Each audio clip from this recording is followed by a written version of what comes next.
ሰላም እንዴት ናችሁ? ደህና ናችሁ ወይ? እኔ ቤዛዊት ነኝ። ይሄ ደግሞ ኮፊ ዊዝ ቤዚ ነው። ዛሬ እንግዲህ ይሄ ቪዲዮ ለእንጀራ ወዳጆች ነው። እኛ አበሾች ካለ እንጀራ መኖር በጣም ይከብደናል። መልመድ ያቃተን ነገር ነው። በየሄድንበት አገር ደግሞ ያንኑ እንጀራ የመብላት ባህላችንን ይዘን እንጓዛለን። ግን እንጀራ እንደሚባለው ለጤና ጥሩ ነው? ወይታችንን ማኔጅ ለማድረግ ወይ ደግሞ መግሳት ለምንፈልግ ሰዎች ደግሞ እንጀራ ይሄንን ጉዞአችንን ይረዳናል። ከሁሉ በላይ ደግሞ አበሾች የምንቸገርበት ነገር አለ፣ ቦርጭ። እንጀራ ቦርጭን ለመቀነስ ይረዳል ወይስ ቦርጭ ያወጣል የሚሉትን የምንመለከት ይሆናል። ለመጀመሪያ ጊዜ ከሆነ ደግሞ ወደ ዩቲዩብ ቻናል የምትመጡት እባካችሁን ሰብስክራይብ እና ይህን ቪዲዮ ደግሞ ከወደዳችሁት ላይክ ማድረግን ሼር ማድረግን አትርሱ። ቤተሰብ ብንሆን በጣም ደስ ይለኛል። እሺ፣ ክብደትን ማኔጅ ለማድረግ ወይ ደግሞ ክብደት ላለመጨመር አልፎም ደግሞ ክብደት ለመቀነስ ጤፍ እና የጤፍ እንጀራ ይጠቅማል አይጠቅምም የሚለው በመጀመሪያ እንመለከታለን። እንግዲህ ብዙ ጥናቶች እንደሚያመለክቱትም ከዛ ደግሞ በዓለም ደረጃም ታዋቂነትን እንዲያተርፍ ያደረገው አንድ ነገር አለ። ይህም ደግሞ ጤፍ በመጀመሪያ ግሉትን ፍሪ መሆኑ ነው። ግሉትን ማለት እንግዲህ እነ ስንዴ ውስጥ የሚገኝ ፕሮቲን ነው እና ይሄ እንዲለጠጥ እንዲያረግ የሚረዳው ያ የስንዴ ሊጥ ለምሳሌ ስናቦካ እንደዚህ ልጥጥ ይላል አይደለ? ስትሬች ይሆናል። ያ እንዲሆን የሚረዳ ንጥረ ነገር ነው። እንደነ ስንዴ የመሳሰሉት ውስጥ እናገኛለን። ግሉተን ሴንሲቲቭ የሆኑ ብዙ ሰዎች አሉ። ማለት ግሉተን ያለውን ምግብ ሲበሉ ለምሳሌ እንደነ ዳቦ እንደነ ቂጣ ሆዳቸው ይነፋል። ሌላ አይነት ደግሞ ሲምፕተሞች ይሰሟቸዋል። ስለዚህ ይሄ ግሉተን ፍሪ የሆነ ዳየት በጣም በተለይ በውጭ ሀገር ታዋቂነትን እያተረፈ ነው እና ጤፍ ደግሞ ምንም ነገር ሳይደረግ በተፈጥሮ ግሉተን ፍሪ ስለሆነ አንዱ በጣም እንዲታወቅና እንዲወደድ ያደረገው ነገር ይሄ ነው። በተጨማሪ ደግሞ ከነስንዴና ከነገብስ ለምሳሌ ሲወዳደር ካሎሪው አነስ ያለ ነው፣ ካርብ ኮንቴንቱ አነስ ያለ ነው እና ያው ይሄም ደግሞ የበለጠ ፖፑለር እና እንደ ሄልት ፉድ እንዲቆጠር አድርጎታል። ሌላ ደግሞ እንግዲህ ሁላችን እናውቃለን አበሾች የሆነን አይረን አለው፣ ሌሎችም አይነት ቫይታሚኖች አሉት፣ ፕሮቲንም አለው። ከሌላ አይነት የስንዴ ዘሮች ሲወዳደር ማለት ነው የተሻለ ፕሮቲን ይዘት እንዳለውም ደግሞ ይታወቃል። ሌላ ደግሞ ፋይበር አለው። ያ ነው እንግዲህ ሰው ክብደት መቀነስ ከፈለገ ወይ ደግሞ ባለው ክብደት ላይ መቆየት ከፈለገ ፋይበር ሪች የሆኑ ብዙ ፋይበር ያላቸውን ምግቦች እንዲበላ ይመከራል እና ጤፍ ከነዛ ውስጥ የሚመደብ ነው። ጤፍ ሃይ ኢን ፋይበር ነው። ስለዚህ ፋይበር ደግሞ ሆድን የመሙላት ባህሪና ውሃን ደግሞ የምንጠጣውን ውሃ አብዞርብ የማድረግና በተጨማሪ ደግሞ ቀስ ብሎ ከሲስተማችን የመውጣት ዳይጀስትድ የመሆን ባህሪ አለው እና የእንጀራ ግላይሴሚክ ኢንዴክስ ከ35.6 እስከ 51 ነው። እንግዲህ ግላይሴሚክ ኢንዴክስ ምንድን ነው ለማለት ብዙ አልገባበትም ብያለው፣ ግን ባጭሩ ስኳር ለምሳሌ ግላይሴሚክ ኢንዴክሱ 100 ነው እና አንድ ሰው ስኳር ሲወስድ ያ ስኳር ምን ያህል ብላድ ሹገር ሌቨላችንን ከፍ ያደርገዋል የሚለውን ነው የሚለካው። ያው እንዳልኳችሁ ጥሬ ስኳር ባዶ ስኳር ከወሰድን 100 ነው ያህል ስፓይክ የሚያደርገው። ስለዚህ ጤፍ በ35.6 ከወሰድ ነው ሬላቲቭሊ ሎ ግላይሴሚክ ኢንዴክስ አለው ነው የሚባለው በጥናቶች። ነገር ግን በግል ኤክስፒሪየንስ የሚያደርጉ ሰዎች የሚሉትን ስሰማ ልክ እንጀራ ከተመገብን በኋላ ብላድ ሹገራችንን ስንለካ በጣም ስፓይክ ያደርጋል። አንዳንድ ደግሞ ኢቨን ዳያቤቲክ የሆኑ ሰዎች ፕሪ ዳያቤቲክ የሆኑ ሰዎችም ከሌሎች ምግቦች ይልቅ እንጀራ የስኳራችንን ወይ ደግሞ ብላድ ሹገራችንን ደማችን ውስጥ ያለውን ስኳር በጣም ስፓይክ ያደርገዋል ይላሉ። ስለዚህ ይህንን እንግዲህ ለእናንተ እተወዋለሁ። ጥናቶች የሚሉት መልካም ነው የሚሉት። ሰዎች ግን ኤክስፒሪየንስ እንዳደረጉት ከሆነ ስፓይክ ያደርጋል ነው የሚሉት። ኦኬ ስፓይክ ማድረጉ ምንድን ነው ጎጂነቱ ለምትሉት ሃይ ግላይሴሚክ ኢንዴክስ ያላቸው ምግቦች እንደነ ነጭ ስንዴ እንደነ ፓስታ ናቸው። እና እነዚህ ምን አይነት ባህሪ ያላቸው መሰላችሁ? ልክ እንደበላ ናቸው የደም ውስጥ ያለውን ስኳር መጠን በጣም ሃይ ያደርጉታል። ከዛ በኋላ ክራሽ የማድረግና የመድከም የመራብን ስሜት ቶሎ ያመጣሉ። በቃ ይሄ በጣም ከላይ ብዙ ጠልቄ ሳልገባ ለመናገር ፈልጌ ነው። እና አንዱ እንግዲህ ክብደትን ለመቀነስ የሚጎዳው ነገር እንደዚህ አይነት ምግቦችን ስንበላ ወዲያው ይርበናል። ወዲያው ደግሞ ሌላ ክሬቪንግ ያመጣል። ሌላ ስኳር ያለው ነገር፣ ሌላ ስንዴ የሆነ ነገር እነ ፓስታ እነ ዳቦ ብሉ ይለናል። ሌላ ደግሞ ፕሮቲን ኮንቴንቱ ነው። ቅድም አንስቼዋለሁ።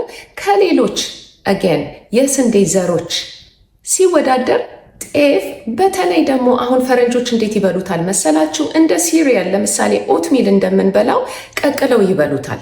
እና አሁን ሜዥር ሲደረግ 10 grams of protein per cooked cup አለው። ስለዚህ ጤፉ ጥሬውን ማለት ነው ያልተፈጨውን ዱቄት ያልሆነውን አንድ ሙሉ ሲኒ ወስጄ ቀቅዬ ብበላው እስከ 10 ግራም ፕሮቲን አገኝበታለሁ ማለት ነው። እኛ ግን ፈጭተን ፕሮሴስ አርገን እንጀራ አርገን ስንጋግረው ያንን ያህል ፕሮቲን ላናገኝበት እንችላለን። በዛ መልኩ ግን ለሚመገቡት ሰዎች ብዙ ፕሮቲን ስላለው ሆድ የመሙላትና ይሄ ደግሞ ሳቲስፋይድ የሆነ አይነት ስሜትን ስለሚሰጥ ክብደት ላለመጨመርና ደግሞም ለመክሳት ይጠቅማል። እነዚህን ካየን እንግዲህ አሁን ደግሞ የጤፍ ዳውንፎልስ፣ ጤፍ ጎጂ የሚሆንበት የጤፍ እንጀራ በተለይ ክብደትን ማኔጅ ለማድረግና ለመክሳት ደግሞ ቦርጭ እንዳይኖረን ቦርጫችን እንዳይጨምር የሚጎዳን ነገሮች ምን እንደሆኑ ደግሞ እናያለን። በመጀመሪያ ፖርሽን ክሪፕ የሚባል ነገር አለ። ብዙ አበሾች የምንቸገርበት ነገር ነው። ምንድን ነው? ምን ያህል እንጀራ እንደበላን ምን ያህል ወጥ እንደበላን አናውቀውም አይደለም። ስታንዳርድ የለውም የአበሻ ምግብ። በአብዛኛው በግምት ይሄን ያህል እንጀራ ይሄን ያህል ካሎሪ ነው ብለው ያስቀመጡት ነገር አለ። ግን ከቤት ቤት እንደሚለያይና የምንገዛው እንኳን ከአንዱ የእንጀራ አይነት ወደ ሌላው ይለያያል። ስለዚህ ሳናቀው ብዙ ልንበላ እንችላለን። ስለዚህ ሳናውቅ ጤፍ የማያወፍር የጤፍ እንጀራ የማያወፍር ቢሆን እንኳን ሳናቅ ጣፍጦንም ካለማወቅም ትንሽ የበላን መስሎን ለምን እንዲህ እንደምን ልንገራችሁ። እኔ የሆነ ጊዜ ካሎሪ መቁጠር ጀመርኩኝ ማለት ነው፣ ምን ያህል ካሎሪ በቀን ውስጥ እንደምበላ እንዲሁ ለማወቅ እና ገና ጠዋት ቡናዬን በወተት በዛ ሰዓት ደግሞ በስኳር ነበር የምጠጣውና እሱን ጠጥቼ ቁርስ በልቼ ለኔ በቂ ነው ከሚባለው ካሎሪ ኦልሞስት ግማሽ ደርሼ ነበረ። እና ይሄ ካሎሪ ክሪፕ ይባላል። ብዙ የበላን ሳይመስለን በጥቃቅን ነገሮች ምክንያት ብዙ ካሎሪ ኮንሱም እያደረግን ሊሆን ይችላል። እና እንጀራ በሊታዎች አንዱ ትልቁ ችግራችን ይሄ ነው። ቁርጥ ብንበላ የቁርጥ ስጋ ማለት ነው፣ ጥብስ ብንበላ፣ ክትፎ ብንበላ፣ ሽሮ ብንበላ መጠን የለውም። ከአሰራር ሁሉ ደግሞ አሰራር ይለያያል አይደለ? የቅባቱ መጠን አለ፣ የሚቀርብልን ብዛት አለ። እና ብዙ ጊዜ አንድ ትልቅ ችግር ተብሎ የሚታመነው ካሎሪ ክሪፕ ነው። ምን ያህል እንደምንበላ የእውነት አናውቅም። ሌላ ደግሞ እንግዲህ እንጀራ እዚህ ሀገር በተለይ ውጭ ሀገር ለምንኖር ሰዎች ቅልቅል እንጀራዎች አሉ። በሴልፍ ራይዚንግ እና በሌሎች ነገሮች ከጤፍ ጋር ተቀላቅሎ የሚጋገር እንጀራ አለ።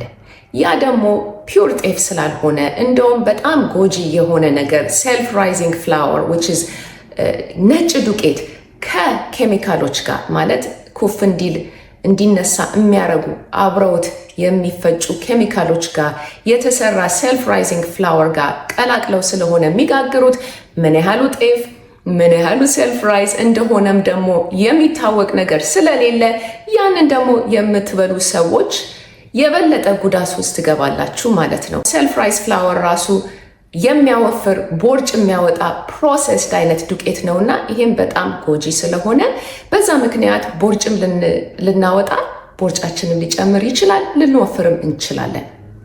በኢትዮጵያ ውስጥ ወፍራም ሰዎች ኦቢስ የሆኑ ሰዎች እየበዙ ናቸው። እንደውም 1-2 ጥናቶች እንደዛ ይላሉ።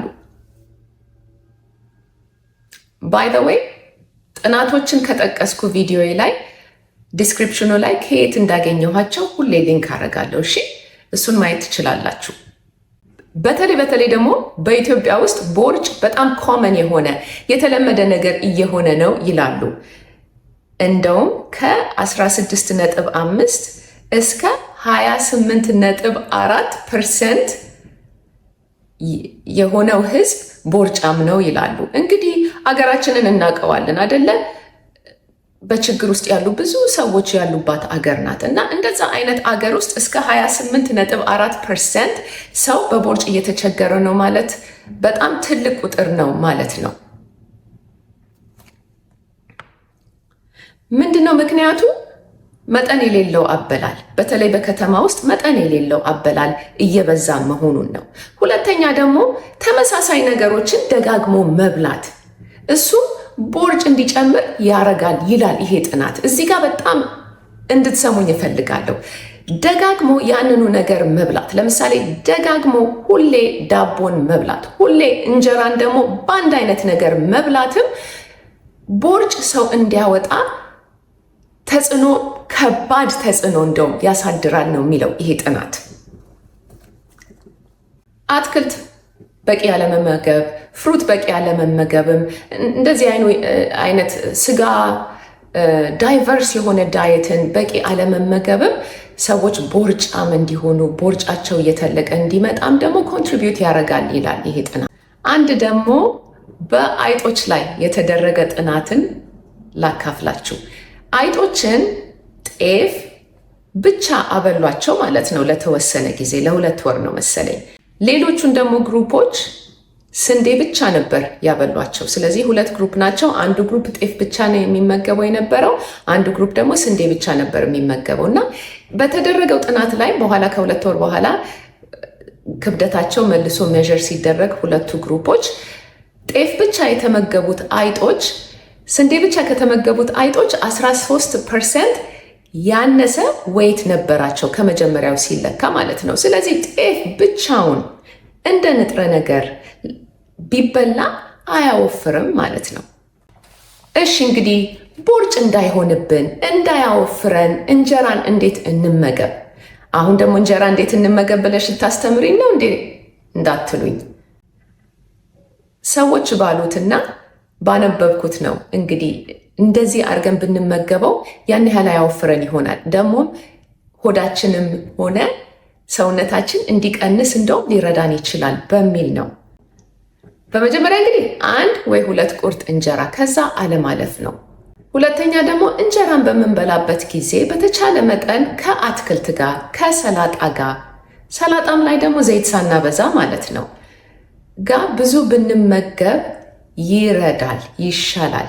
ስቲም የተደረገ ገንፈል የተደረገ ትንሽ ቅባት፣ ትንሽ ጨው፣ ትንሽ ቆንዶ በርበሬ አድርገን ቀምመን እንደዛ የምንሰራቸው አትክልቶችን ወይ ደግሞ ከሰላጣ ጋር የበለጠ ብንመገብና መጨረሻ ላይ እንዲሁ ለማጣፈጫ ያህል ወጡን 2-3 ጉርሻ ብንጎርስ ይሻላል። 1 ብርጭቆ ውሃ ምግብ ከመብላታችሁ በፊት ብትጠጡ ደግሞ ይሄም ይረዳል። ከመሄዴ በፊት ግን ይህንን ልበል። የእግዚአብሔር ቃል ሲናገር ውብና ድንቅ አርገ ፈጥረኸኛልና አመሰግናለሁ ይላል በመዝሙር መጽሐፍ ላይ እና ብዙ አስተያየት የምትሰጡኝ እህቶቼ አመሰግናለሁ ስለ አስተያየታችሁ።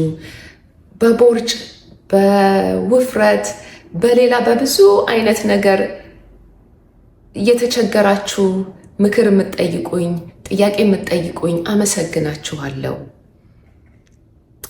እግዚአብሔር ግን እንዴት እንደሚያያችሁ ዛሬ ላካፍላችሁ ፈልጌ ነው።